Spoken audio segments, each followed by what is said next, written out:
Hanya 30% orang yang bisa bersiul. Tapi bukan berarti kamu tidak bisa belajar bersiul jika tidak terlahir dengan kemampuan itu. Itu hal yang harus kamu latih. Kamu bisa mencoba bersiul melalui bibir dulu. Itu cara termudah untuk bersiul. Basahi dan majukan bibir. Coba perlahan tiupkan udara. Kamu mendengar sesuatu? Sekarang, tiup lebih kencang. Lidah tidak boleh tegang. Begitu kamu tahu cara bersiul, kamu akan bisa menyesuaikan lidah, rahang, dan bibirmu untuk menghasilkan nada berbeda. Bersiul adalah bahasa asli penduduk sebuah kota di Turki Utara. Sebagai ganti kata, orang-orang di sana bersiul saat ingin berkomunikasi. Itu terdengar mirip nyanyian burung. Coba angkat satu alis saja, jangan takut gagal. Kamu tidak sendirian, hanya kurang dari 1/4 populasi dunia yang bisa melakukannya. Mungkin kamu bisa mengangkat alis kanan atau kiri saja dan tidak bisa sebaliknya.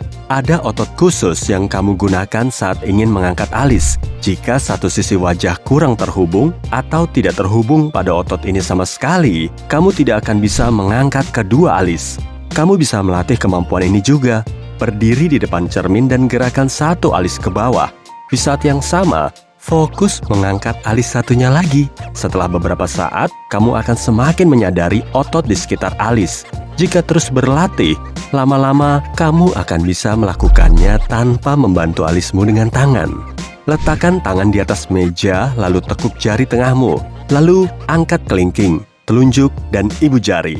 Ini mungkin mudah buat kamu kan? Tapi coba angkat jari manismu, tidak begitu mudah lagi. Sebagian besar tendon di tangan tidak terhubung. Hanya jari tengah dan jari manis yang terhubung. Itu sebabnya kamu tidak bisa mengangkat jari manis tanpa meluruskan dan mengangkat jari tengah juga. Sekitar 1/3 orang bisa menekuk ibu jari ke belakang melebihi biasanya. Jari lain punya 3 tulang. Sementara itu, jempol hanya punya 2. Yang pertama dimulai di ujung jempol. Itu memanjang sampai ke buku jari. Di sanalah tulang kedua dimulai. Itu memanjang sampai ke bagian bawah jempol. Kamu hanya punya 1 sendi di jempol kamu. Ini genetik. Sebagian orang memiliki jempol hypermobile yang bisa menekuk ke belakang sampai 90 derajat. Fenomena ini disebut jempol hitchhiker. Ini tidak berpengaruh buruk pada kesehatan manusia. 8% orang memiliki kaki yang sangat lentur. Jika kamu memeriksa buku pelajaran, kamu akan melihat kaki manusia itu kaku. Ini membuat berjalan di medan rata lebih efisien. Tapi kera memiliki kaki bengkok yang cocok untuk mencengkram ranting saat memanjat pohon dan bergerak di atas pohon. Tapi 1 dari 13 manusia memiliki kelenturan tengah kaki yang sama dengan kera yang tinggal di pohon. Kaki lentur ini menekuk di bagian telapak depan dan separuh antara telapak depan dan tumit. Manusia dengan ciri ini memiliki ligamen lembut, tidak seperti manusia lain yang memiliki kaki dengan ligamen kaku yang membuatnya keras. Ada orang yang bisa membuat suara gemuruh di telinga mereka. Mereka hanya perlu menegangkan otot di telinga tengah. Tepat di atas saluran pendengaran, ada otot kecil bernama tensor timpani. Otot ini melindungi sel telinga dalam dari suara nyaring dan kemungkinan kerusakan. Otot ini juga bisa menutup suara berfrekuensi rendah, sehingga membantu kita mendengar suara berfrekuensi tinggi. Tensor timpani berkontraksi sedikit saat kita menghasilkan suara seperti batuk, mengunyah, menguap, dan bicara. Otot ini bisa mencegahmu tuli karena suara yang terjadi di tubuhmu. Tapi beberapa orang bisa membuat tensor timpani berkontraksi kapanpun mereka mau. Saat melakukannya, mereka berhasil mengeluarkan gemuruh pelan di telinga yang mirip suara guntur. Efek peredam bising yang mereka dapat mirip dengan saat kamu menutup telinga dengan tangan, tapi mereka melakukannya tanpa tangan. Hampir mustahil menyentuh bahu dengan telapak tangan. Maksudnya bukan hanya menyentuhkan ujung jari ke bahu, tapi menaruh telapak tangan kiri di bahu kiri, atau melakukan hal sama di sisi lainnya. Untuk melakukan ini, kamu harus sangat lentur dan cukup kurus. Kebanyakan orang menganggap memasukkan kepalan tangan ke mulut adalah hal mustahil.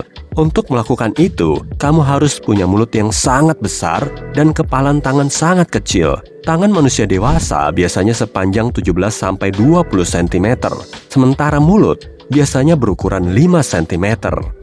Ada orang yang bisa mengingat semua kenangan dengan jelas seperti baru terjadi kemarin. Biasanya, kenangan yang paling kita sukai pun tidak seakurat yang kita kira. Otak kita bisa mengubahnya. mengganti beberapa detail, atau bahkan keseluruhan kenangan seiring waktu. Dan saat kita ingin mengingat sesuatu, akan butuh waktu untuk mengingat detailnya. Tapi beberapa orang punya kemampuan langka untuk mengingat semuanya. Kamu bisa beri mereka tanggal, dan mereka akan memberitahumu apa yang mereka lakukan hari itu, apa yang mereka makan untuk sarapan, tempat yang mereka kunjungi, semuanya secara detail. Kondisi ini disebut memori autobiografi yang sangat unggul, atau HSAM.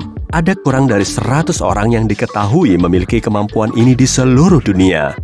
Sekitar 1% orang di planet kita adalah ambidextrous, artinya mereka bisa menggunakan kedua tangan sama baiknya. Dengan kata lain, mereka tidak punya tangan dominan. Dari sudut pandang biologis, artinya bagian kiri dan kanan otak seseorang hampir simetris. Ini juga benar untuk orang kidal, sementara orang yang dominan tangan kanan cenderung dominan otak kiri. Orang ambidextrous cenderung berbakat dalam hal seperti seni, musik, dan olahraga. Leonardo da Vinci dan Albert Einstein adalah beberapa ambis paling populer dalam sejarah.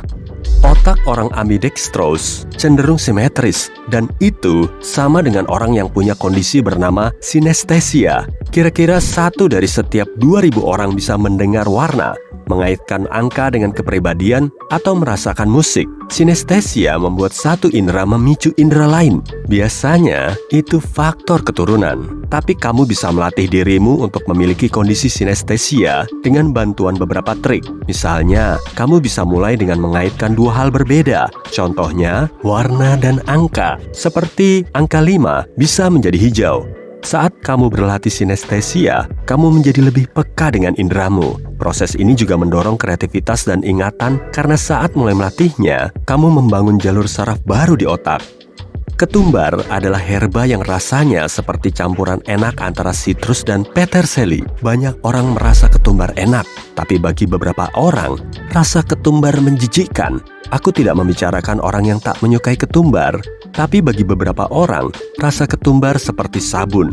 Itu kondisi genetik. Orang seperti itu punya sedikit variasi dalam gen reseptor penciuman mereka. Itu sebabnya mereka merasakan dengan kuat molekul-molekul dalam daun ketumbar yang rasanya seperti sabun. Gen ini jarang dimiliki orang. Menariknya, beberapa area di tempat ketumbar sangat populer, seperti India dan Amerika Tengah, memiliki lebih sedikit orang dengan kondisi ini.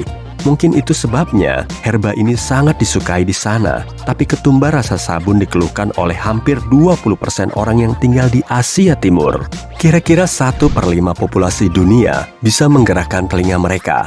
Lebih dari 440 orang yang mengikuti penelitian, 18%-nya bisa menggerakkan kedua telinga bersamaan. 22% hanya bisa menggerakkan telinga satu persatu. Orang yang bisa menggerakkan telinga menggunakan otot testigial lemah yang didapat dari nenek moyang manusia dan kucing. Artinya, kerabat jauh kita mungkin bisa membuat berbagai gerakan dengan telinga mereka pada zaman dahulu. Pasti berguna. Kera, anjing, kucing, dan beberapa hewan lain menggerakkan telinga mereka ke arah suara yang ingin mereka dengar lebih jelas. Mungkin nenek moyang kita bisa melakukan hal sama sebelum ciri ini menjadi tak diperlukan. Kamu bisa coba, tapi kamu mungkin tidak akan bisa menggoyangkan jari kaki bergantian. Hanya kelingking dan jempol kaki yang memiliki otot tersendiri. Jari lainnya dikendalikan oleh satu set otot. Mayoritas orang bisa menggerakkan jempol kaki dengan cukup mudah, tapi tak banyak orang yang bisa melakukan hal sama dengan kelingking kaki mereka. Sekitar 5% populasi memiliki lubang kecil di atas satu atau kedua telinga. Separuh orang yang lahir dengan lubang ini memilikinya di kedua telinga. Peneliti percaya ini mungkin sisa-sisa insang ikan.